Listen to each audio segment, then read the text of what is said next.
Assalamualaikum warahmatullahi wabarakatuh. Perkenalkan, nama saya Maruf dari Prodi S1 Gizi semester 3. Di sini saya akan mempresentasikan tentang tuberkulosis atau TBC guna memenuhi UTS ILC 3 yang diampu oleh Bapak Dr. Sudalar MKom.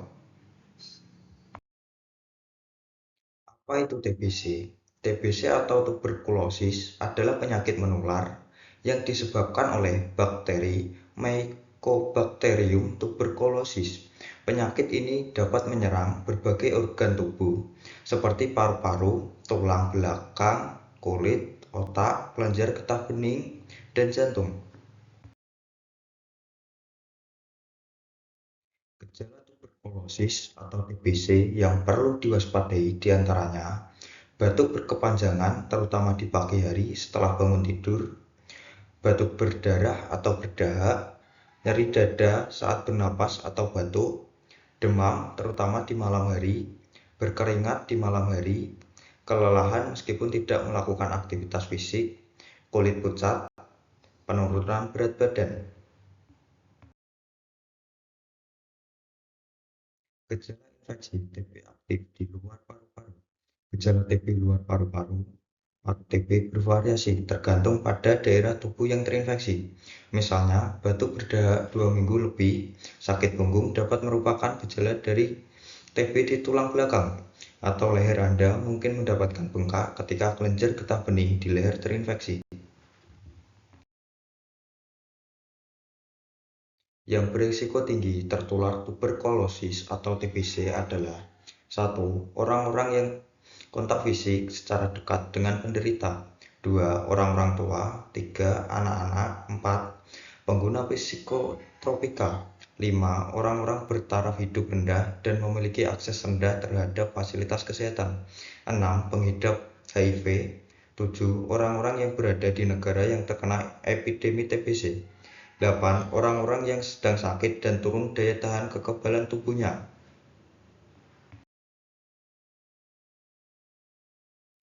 Beberapa pemeriksaan penunjang yang diperlukan untuk menegakkan diagnosis TB paru antara lain sebagai berikut. Pemeriksaan laboratorium. Yang pertama ada leukositosis, kedua Hb turun atau anemia, 3 LED meningkat atau tinggi, 4 eritrosit menurun jika kronis, 5 sputum BTA+, 6 feses atau urin basil positif. Pemeriksaan radiologi atau fototoraks menunjukkan adanya kesan 1. Kots pulmonal aktif, 2. Adanya jaringan parut atau fibrosis, 3. Gambaran keruh.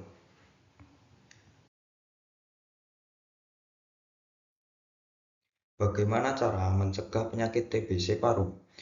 Anda dapat menghindari TBC dengan menjaga jarak atau tinggal jauh dari orang-orang yang memiliki penyakit ini. Terkadang hal ini tidak mungkin untuk dilakukan ketika Anda dapat bekerja di sebuah rumah sakit, klinik, fasilitas perawatan, penjara, atau penampungan tunawisma, di mana banyak orang yang terkena TBC, atau mungkin saat ini Anda sedang merawat teman atau anggota keluarga yang mengidap penyakit ini. Berikut tips mencegah TBC dalam situasi seperti itu. Yang pertama, hindari bercengkerama di kamar tertutup dengan seseorang yang memiliki penyakit TBC. 2. Atur sirkulasi ruangan sehingga udara keluar masuk dan dengan lancar. 3. Menggunakan masker apabila kontak dekat tak bisa dihindarkan.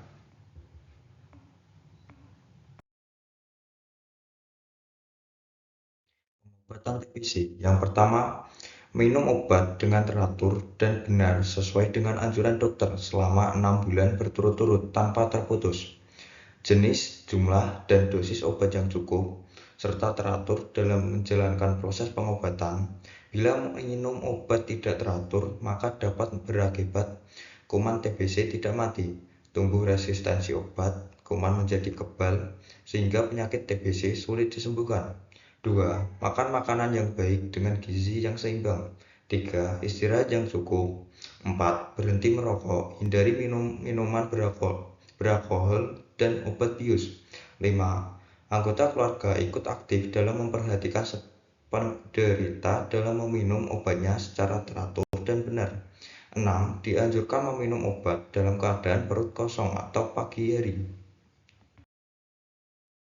Perawatan TBC. Perawatan bagi TBC aktif dan pasif, walaupun menggunakan obat anti-tuberkulosis (OAT) yang sama, namun periode perawatannya berbeda. Penderita TBC pasif, infeksi TBC, cukup diberi perawatan dalam waktu 6 bulan yang dikenal dengan perawatan pencegahan. Sedangkan penderita TBC aktif, penyakit TBC, memerlukan waktu 6-9 bulan dan tindakan isolasi mungkin diperlukan ketika dianggap menular.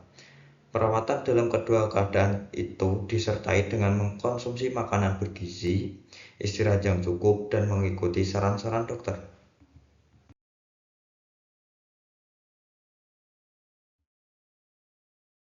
Karena pengobatan ini memerlukan waktu yang lama dan obat-obatan yang diminum juga banyak, maka faktor kepatuhan penderita minum obat sangat diperlukan untuk mencegah kegagalan terapi atau resistensi.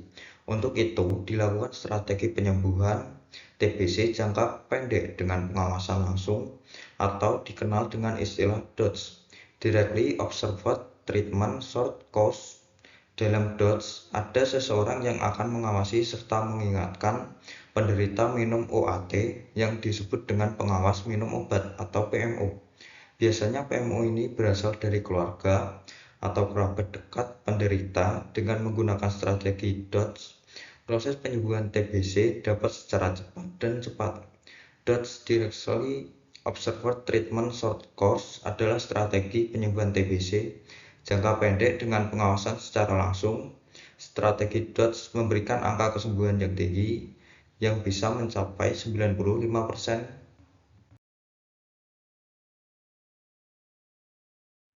Strategi DOTS terdiri dari 5 komponen, yaitu 1. Adanya komitmen politis dari pemerintah untuk bersungguh-sungguh menanggulangi TBC, sehingga dengan adanya peran serta berbagai unsur pemerintah dan masyarakat, diharapkan program ini berjalan sukses. Kedua, meningkatkan deteksi dini dan kemampuan diagnosis penyakit TBC di pusat pelayanan kesehatan primer atau puskesmas. Yang ketiga, pengobatan TBC dengan obat anti-TBC OAT jangka pendek dengan diawasi secara langsung oleh pengawas minum obat PMO. Yang keempat, tersedianya OAT yang terjangkau penderita secara konsisten. Yang kelima, pencatatan dan pelaporan penderita TBC. Sekian presentasi dari saya, kurang lebihnya mohon maaf jika ada salah kata. Wassalamualaikum warahmatullahi wabarakatuh.